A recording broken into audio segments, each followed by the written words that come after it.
പണി കഴിഞ്ഞു. ഇനി നമുക്ക് ഊഞ്ഞാലാടേണ്ട പെൺകുട്ടികളെ കൂട്ടിക്കൊണ്ട് വരാം. എന്താ?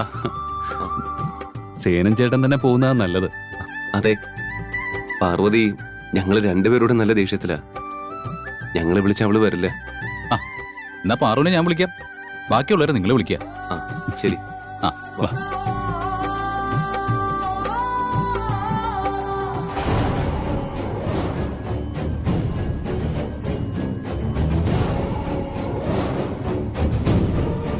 കൈലാഷിനെ കൊണ്ട് പാർവതിയെ ഊഞ്ഞാലാട്ടിക്കുകയായിരിക്കും സേനന്റെ പ്ലാൻ.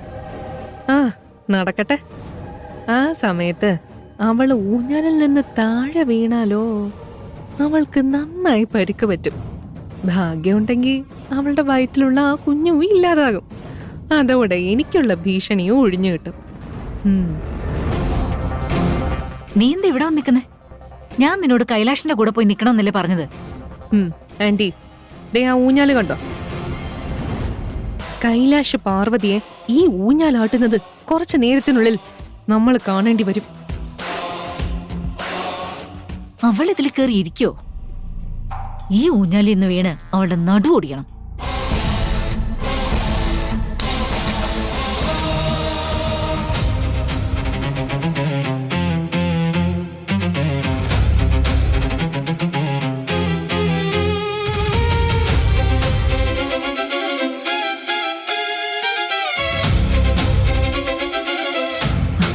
ആന്റി പെട്ടെന്നായിക്കോട്ടെ. മേലെ മേലെ അതെ, അതിന് മുകളില്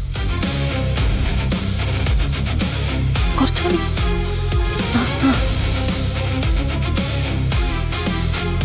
ആന്റി കുറച്ചുകൂടെ കുറച്ചുകൂടെ.